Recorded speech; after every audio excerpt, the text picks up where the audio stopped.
Do you believe you're doing everything right to manage your diabetes? That you're following the advice, taking your medication, and even seeking extra help from those supplements everyone recommends? What if I told you that one of these supplements, one of the most popular and perhaps even sitting in your medicine cabinet right now, could be secretly sabotaging your efforts? What if, instead of helping, it was acting like a hidden poison in your body? This isn't a statement I make lightly. In my more than 30 years of clinical practice, sitting face-to-face with people like you, I've learned that the journey with diabetes is paved with hope, but also with a lot of frustration. Today's promise is clear. I'll reveal what this supplement is, why it can be so harmful for some, and what you need to understand to never fall into such traps again. But more importantly, I want you to understand the why. Why do you feel so tired, even when your glucose levels seem okay? Why doesn't the brain fog lift, and why does the scale seem to fight against your every effort? It's because diabetes isn't just about blood sugar. It's a condition that affects every cell in your body. And when you, with the best of intentions, introduce an element that further unbalances this delicate system, the results can be disastrous.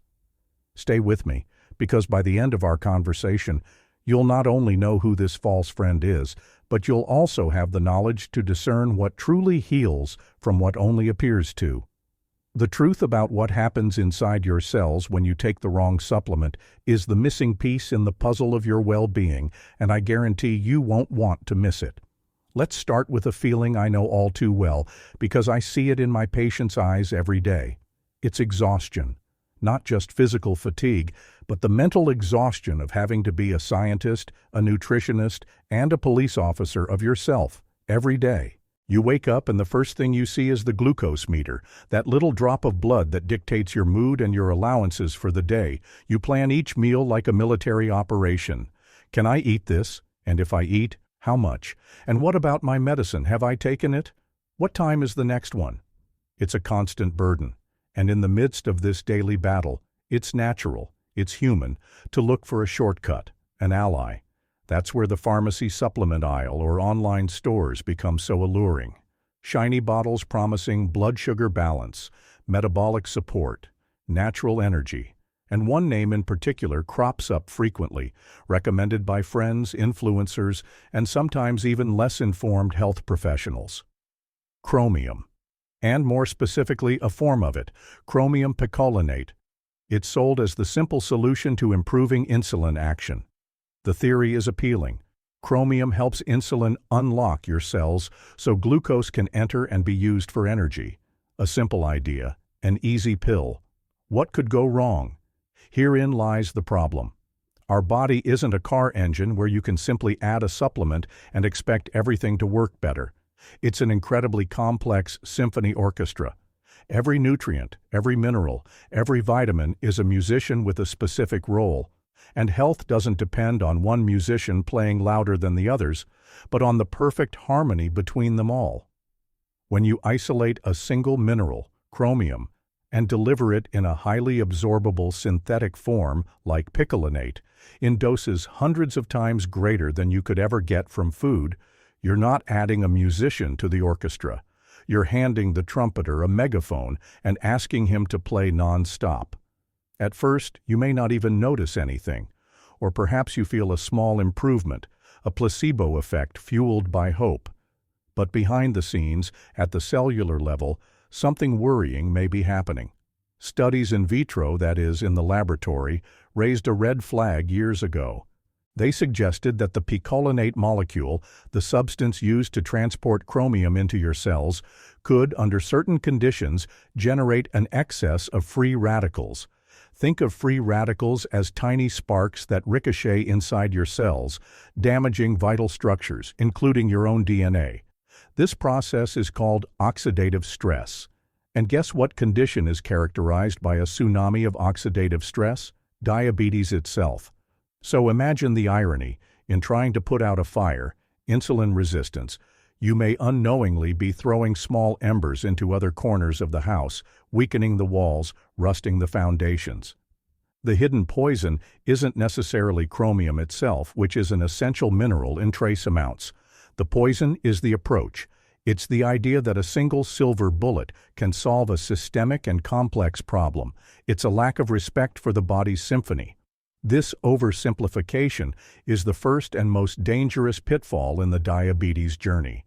Understanding this is the first step to truly regaining control. It's not about abandoning hope in nutritional solutions, but about elevating it to a level of intelligence and wisdom that your body deserves. If this initial revelation has already shed some light on things for you and made you question what's in your cupboard, then I urge you to subscribe to the channel and activate the bell. What I'm going to show you next will delve even deeper into this truth and give you the tools to become the master of your own health, not just a passive spectator. Like this video so this crucial information reaches more people who may be making the same mistake. Now that we've lifted the veil on chromium picolinate, let's dive deeper. I want you to understand, on a biological level, how this help can become a hindrance. To do this, let's use a simple analogy. Imagine your cells are houses, and glucose is the delivery person who brings the energy the house needs to function. Insulin is the key that unlocks the door for the delivery person to enter. In type 2 diabetes, the door locks, the insulin receptors, are rusty. The key, insulin, fits but has difficulty turning. The result? The energy delivery person, glucose, remains outside, accumulating in the streets of your neighborhood, which is your bloodstream. This is insulin resistance. Chromium, in its natural function, acts like a drop of lubricating oil. It helps the insulin key turn in the rusty lock a little more easily. A small amount, obtained from foods like broccoli, grapes, or whole grains, is enough for this task. Now, what happens when you take a high dose of chromium picolinate? You're not just adding a drop of oil, you're forcing the lock with a high-pressure tool. This may force open some doors in the short term, but it also causes another problem: competition. Think of your body as a construction site with a limited number of workers. These workers are the absorption pathways in your gut. When you flood your system with a massive amount of a single mineral like chromium, that mineral monopolizes the workers.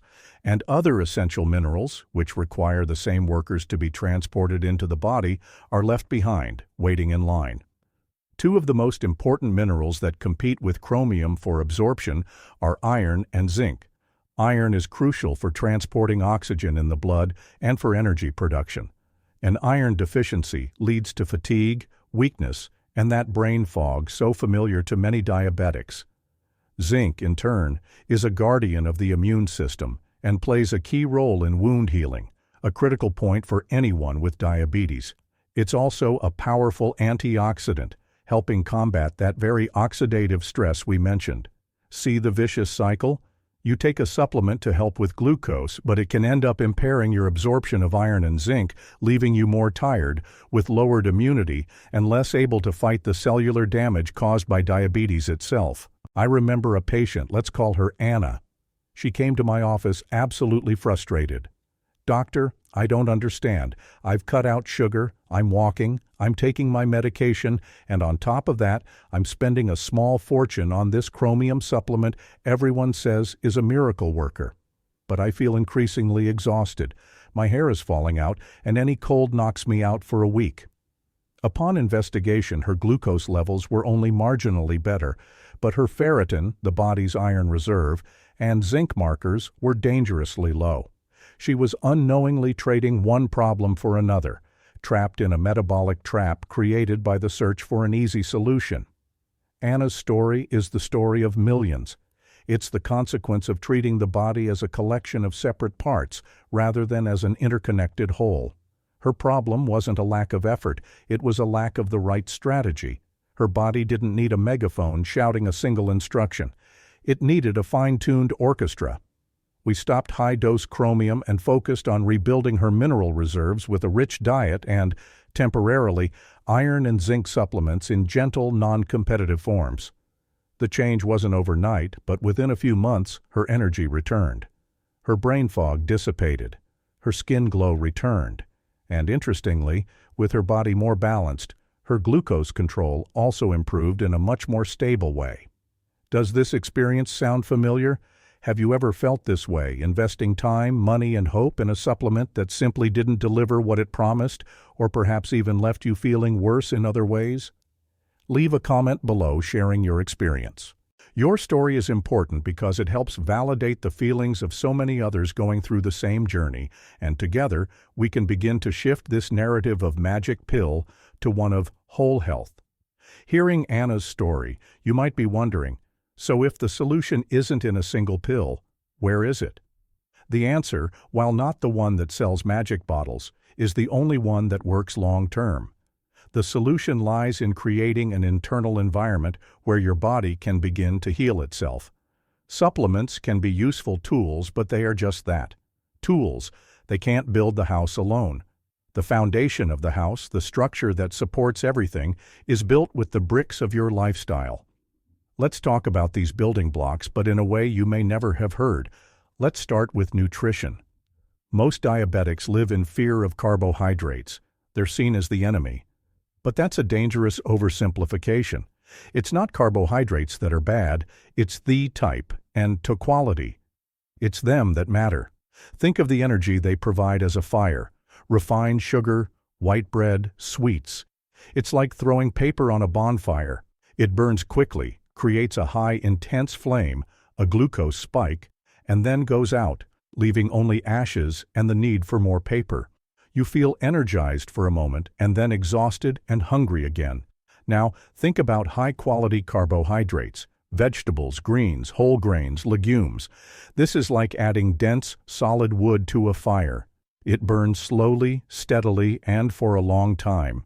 It releases heat, energy, steadily, without sudden peaks and valleys. This is the kind of energy your body craves. The key isn't to eliminate carbohydrates, but to choose wood over paper, and the fiber in these foods acts as a safety net, further slowing the rate at which sugar reaches the bloodstream. It's a shift in mindset, from deprivation to intelligent nutrition. The second building block is movement. And please, forget the idea that you need to kill yourself in the gym for hours on end. Consistency is far more powerful than intensity. I want you to visualize your muscle cells again. Remember the doors with the rusty locks. Exercise, even a light walk, does something magical. It creates new doors on the surface of muscle cells, and these new doors don't need the key of insulin to open. They open simply with muscle contraction. This means that with every step you take, your muscles are actively removing sugar from your blood without having to overwork your pancreas. Moving after a meal, even for just 10 or 15 minutes, is one of the most powerful and immediate strategies for reducing the post-meal glucose spike.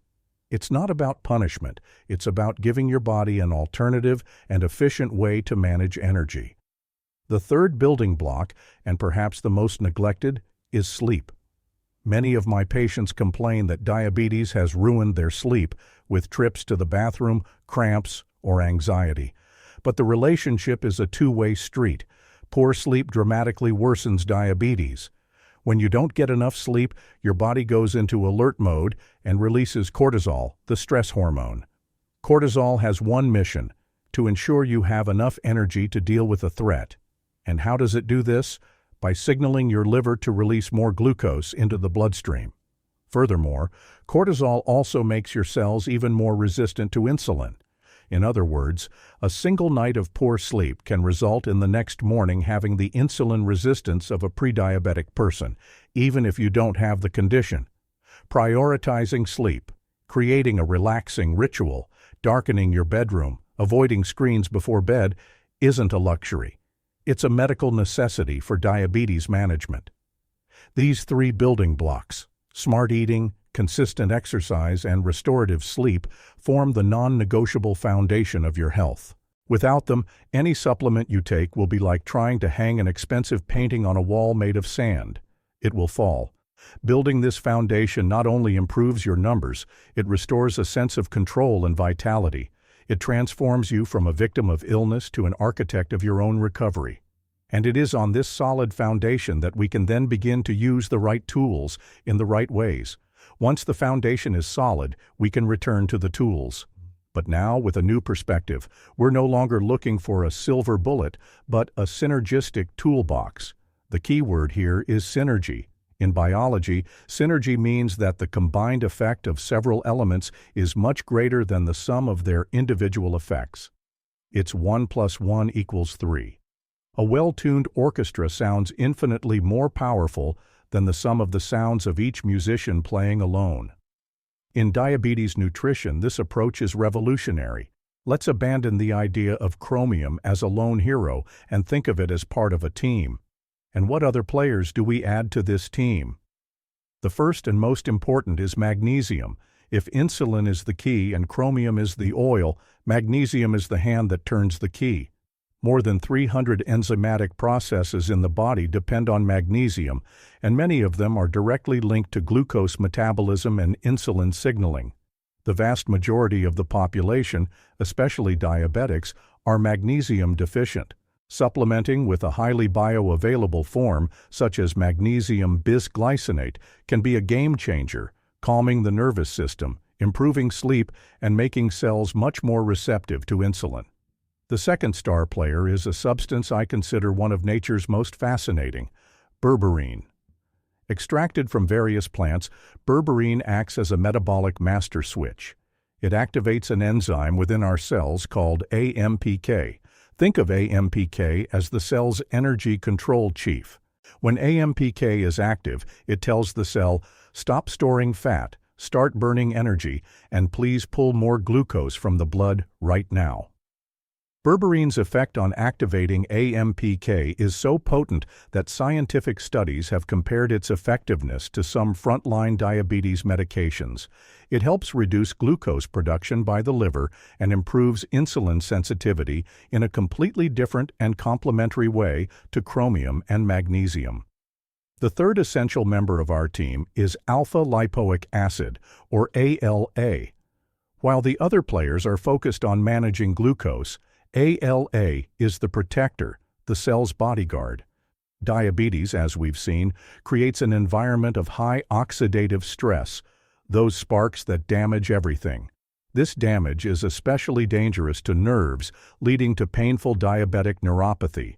ALA is a unique antioxidant because it is both water and fat-soluble, meaning it can protect all parts of the cell, inside and out.